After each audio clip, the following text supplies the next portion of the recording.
महर्षि में ही उपदेशामृत से परमाराध्य संत सदगुरु महाराज की अमृतमय वाणी अनहद उपजे आपे आप। बंदों गुरुपद कंज कृपा सिंधु नर रूप हरि।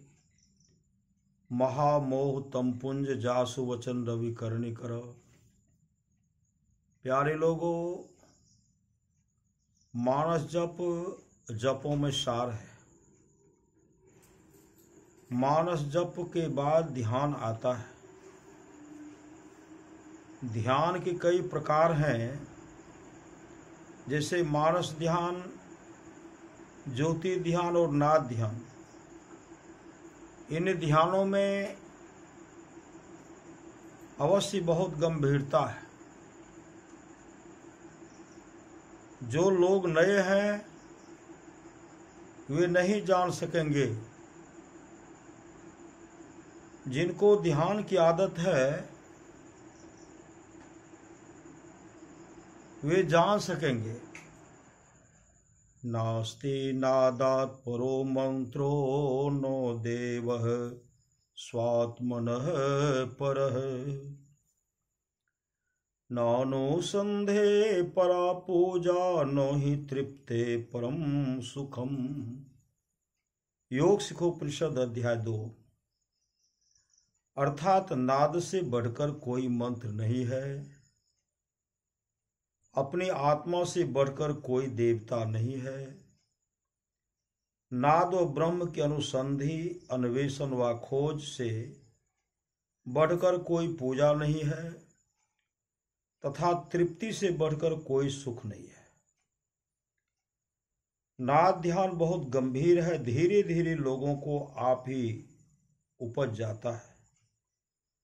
गुरु गोरखनाथ कहते हैं 600 सहस 2100 जाप अनहद उपजे आपे आप। अनहद उपजे आपे आप। 21,600 जाप हो तो आप ही आप अनहद उपजेगा।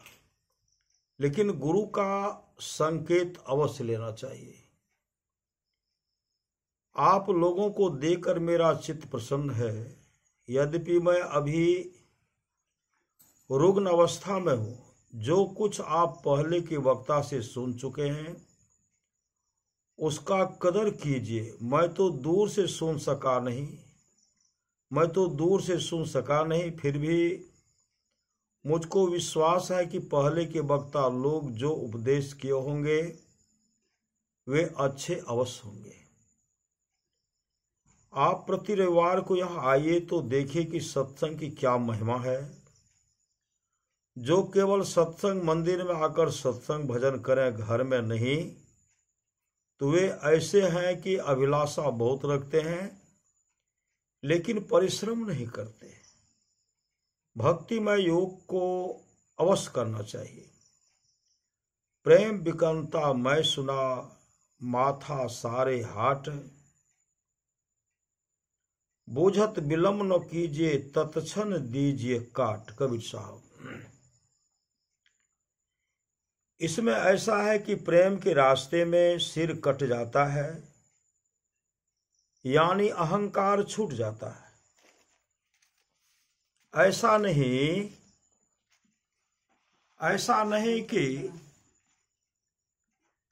नहीं कि गर्दन के ऊपर का सिर कट जाएगा। अहंकार कट जाता है, नम्रता आ जाती है, जीव का कल्याण हो जाता है। जब गुरु के बताए अनुकूल मानस जाप, मानस ध्यान और दृष्टि साधन करता है। दृष्टि साधन है कि गुरु के निर्देश के अनुसार देखो, दिव्य दृष्टि खुल जाएगी।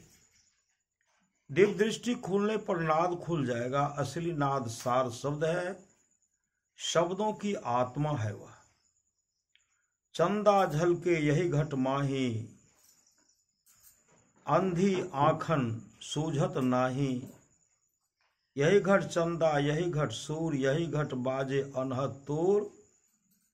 घट में बाजे तबल निशान, बहरा शब्द सुने नहीं कान। संत मत से यही शिक्षा प्राप्त करनी चाहिए। मैं आपको कुछ बेसी लंबा चौड़ा व्याख्यान देकर समझाने नहीं आया हूं। समास रूप में संतों का ख्याल कह दिया। इसमें गुरु की बड़ी आवश्यकता होती है। जिस पर गुरु राजी रहते हैं उनकी उन्नति होती है।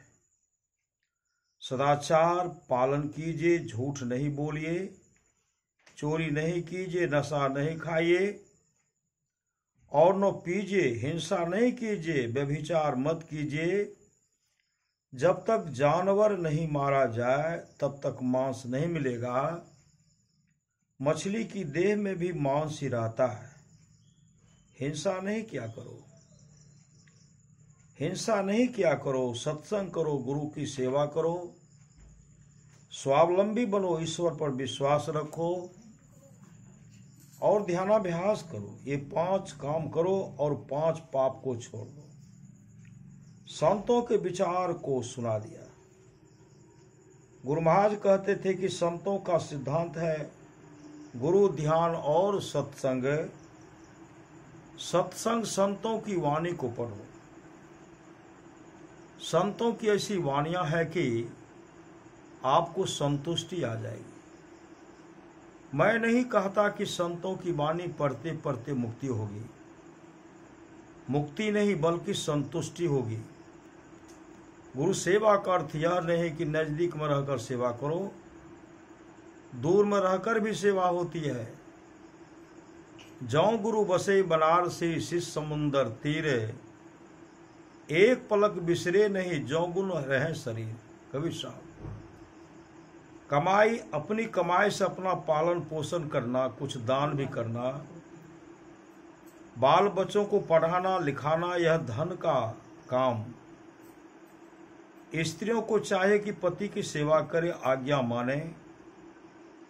इसकी बड़ी महिमा है। रामचरितमानस और महाभारत में कथा लिखी हुई है। साधन की युक्ति मिल जाए तो बारंबार अभ्यास करो। मानस जब बहुत उत्तम है, इसका अर्थ यह नहीं कि 2-4 बार कर लिया हो गया, बल्कि ऐसा हो कि सोवत जागत उठत बैठत टूक बिहीन नहीं तारा, झिनझिन जंतर निस्दिन बाजे जम जालिम पचिहारा। दरिया साहब। शब्द अभ्यास कर किस घाट पर अपने को लाओ कि तार टूटे नहीं। बाजे एक ताल सुनब दिन रतिया, अविगत तार अलख गति गाजे। सुनत सुनत शीतल होय छतिया, बाजे एक ताल सुनब दिन रतिया। कबीर साहब।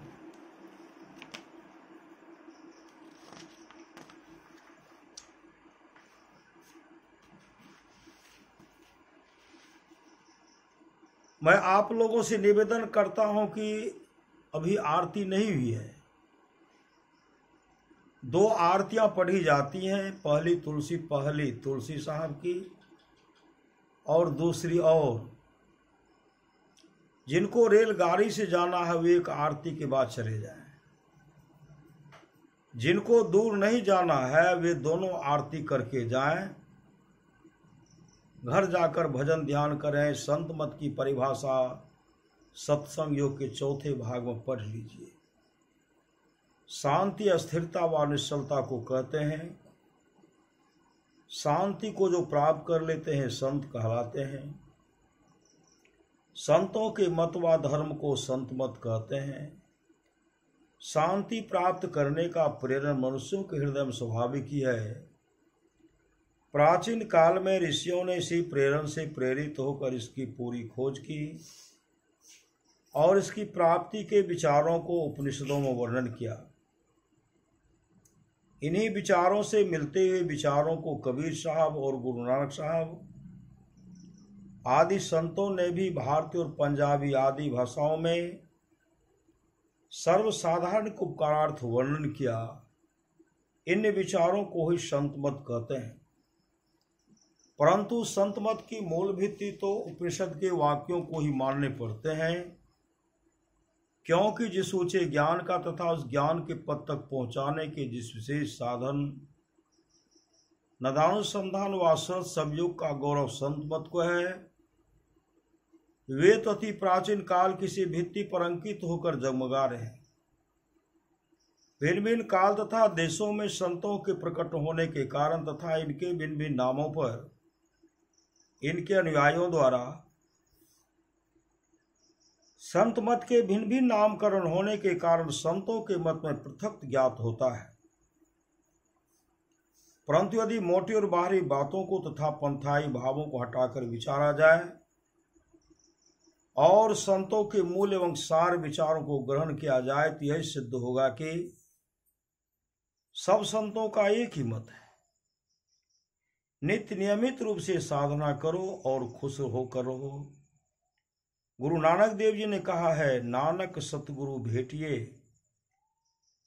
पूरी होवे युक्ति जुक्ति, हसन दिया खेलंग खेलंग दिया, पैनंग दिया खावंग दिया, बीचे होवे मुक्ति। आशा और निराशा दोनों को छोड़कर भजन कीजिए तो कल्याण होगा। श्री सद्गुरु महाराज की जय। यह प्रवचन दिनांक 3/3/1974 ईस्वी को महर्षि में आश्रम कुप्पा घाट भागलपुर में साप्ताहिक सत्संग अवसर पर हुआ था। श्री सद्गुरु महाराज की जय।